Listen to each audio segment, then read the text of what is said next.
Bueno, kaixo, gorka azkaratu naiz, Urnietako salestarrak ikastetxeko irakastea. Eta kasu honetan 6C jardurarekin gatoz eta bueno, bertan eskatzen dena garatzen saiatuko gara. Kasu honetan, 6C atal honetan adimen artifiziala eduki sorrerarako nola erabili, nola txertatu, ba, azaltzen duen pilula bat egitea eskatzen da, ez? Ikasleek nondik nora jo dezaten jakiteko, jo dezaketen jakiteko. Orduan, hirugarren momentua badago, lehenengo ingen duna zen informazioa bilatu, gai baten inguruan edo jardu baten inguruan, ondoren, bigarren momentua bat zegoen hor, ideiak sortzekoa, eta behin ideia sortuta, eduki digitalak sortzeko momentua da ez, eduki digitalak, izan irudiak, bideoak, testua eta bar. Orduan, bueno, gure kasuan, egingo duguna da, lehenengo kasuan egin nun, seia atalean, torno konbentzional batean, kojinete bat nola aldatu horren inguruko informazioa bilatu nuen, ezta? Orduan, horren inguruko eduki digitala sortuko beto orain. Orduan, hortarako, tresna posible bat, Canva da, ez? Orduan, Canva herramienta honetan, Canva ia atalera batin bagoaz, horrela borretik egin da daukat, prompt zehatza jarri ezkero, zer nolako irudiak sortu ditzaken, ikusiko dugu orain, ez? Orduan, prompt bat jarri eten prompt bat nada, errondamenduko jinete aldaketa prozesuan murgilduta jarri, oso zean, ez? Eta, bueno, hemen egin didana da, pixkate modu xegetuan, hemen ez dut jarri tornua danik makina herramienta, makina hori, eta ez dut, gainera kontestua ez dut zehaztu.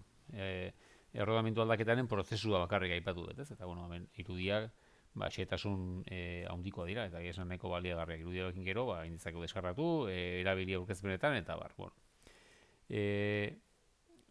Oraindik honekin zehaztasun nahikoa ez lortu egin dena ondoren jarri du mandezera elektromekanikoko bi teknikari torno konbentzional bateko errodamentua aldatzen.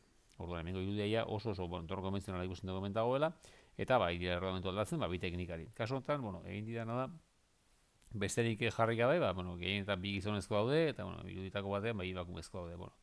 Hori ezaztu daiteke, hemen egin didana hirugarren kolpe batean mandezen elektromekanikoko bi teknikari, bat neska eta bestea gizonezkoa, erramentua aldatzen torno konbentzional batean. Eta hemen ja irudiak oso erabilgarria dira, ez? Behar da, gure eduki digitalean, ingo babendu, hauetako irudi bat aukeratu, zoom urrundu batekin, eta gero ondoren, xetasun maila handiagoko beste irudi hauetako bat, eskua ikusten da, eta aldaketa prozesu hori bizkate, nola modu artisabar nola egiten daiteken, eduki digital hori bagatu gultzake bastante osatu da, ezta? Beste tresna posible bat erabili daitekena, Google Gemini, ez? Kasu honetan berdina jarri da. Ez elektronikako bi teknikari, bat izan zara bestea emakumezkoa, torno konbentzional baten erramentua aldatzen agertzen diren irudia sor ezazu. Eta bueno, hemen tamalez berak esan dira da, ezin duela irudi sortu testua eta kodea soilik sor ditzaket. Hala ere, deskriba dezaket, zuk esatzen duzun irudiak nolakoa izan litekeen, ez? Eta bueno, pixka egiten duena da hemen, testu bat eskaini, pixka bat irudi horren nolakotasuna adieraziko duena, eta gero bera da, deskribapen honekin, joan daiteke irudi sortzaile beste erraminta batera, eta irudi zehaz bat sortu, ezta? Eta hori da egin dudana da, ondorengo golpean, eta izan da, hau, ChatGPT-ko dalin sartu dut testu hori, eta sortu dian irudia, mentornari dira, justu adin tarte hortako bi gizon bat emakumezko bat, derrodamentua eta oso irudi baliagarria egia da, irudi sortzeko denbora esente behar izan duela dalik, baina, mintzate ezasun baina, nahiko altua da. Beste tresna herramienta posible bat, krayon litzateke. Kasotan, krayonek enau erabat asebete, testu berdin jarri dut. Ez eta honikako bi teknikari, izanezko da beste emakumezkoa, torno konbentzional baten errodamentu aldatzen agertzen diren irudia sorra ezazu.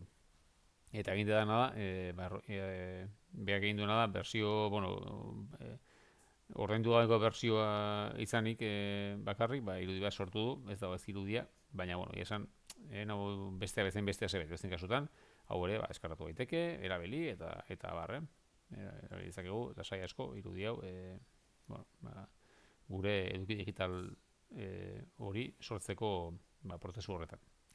Orduan, Canva ikusi dugu, prompta zehazten joan ala, irudiare zehazten joan dela, eta gero beste biak, bueno, hemen testua sortu digu, eta testu hori eligatu dezakegu, gero Dalin edo ChatGPTen, irudi oso zehaz bat lortzeko, eta bestetik Crayon, bueno, Crayon egin aukera ematen du irudi ezberdinak sortzeko, baina behar da ziain zehatzak ez baldin daukagu ordainpeko bertsio horik. Eta honekin pixka bat, 6 zehatazan eskatzen dena, ez? Nola sortu eduki digitalak, eduki sorreran, adimen artifiziala nola erabili kasu honetan, ez da? Zerrik asko eta hurrengo bideo arte.